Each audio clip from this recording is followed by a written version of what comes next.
বন্ধুগণ, এই যে দেখতে পাচ্ছেন এরিয়াটি, এটি বাহরাইনের ডিপ্লোম্যাটিক এরিয়া। আকাশটা মেঘাচ্ছন্ন। এই এরিয়াটিতে এসে আমার যে জিনিসটা মনে পড়লো, যার ফলে ভিডিওটি করা, ওই যে দেখতেছেন একটা পানির ট্যাঙ্কি উপরে, আর ওই যে দেখতেছেন নিচে একটা পানির ট্যাঙ্কি আছে।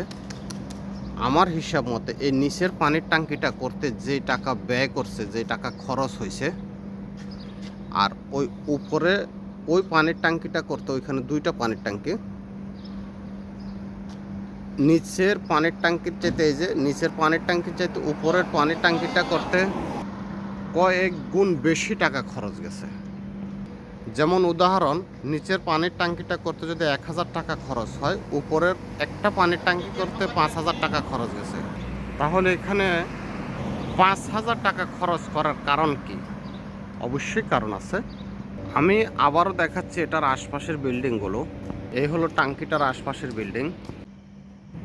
যারা ভিডিওটি দেখেছেন তাদের কাছে প্রশ্ন রইল, কেন এই পানির ট্যাঙ্কিটা নিচে অন্যটার মতো না করে উপরে করলো?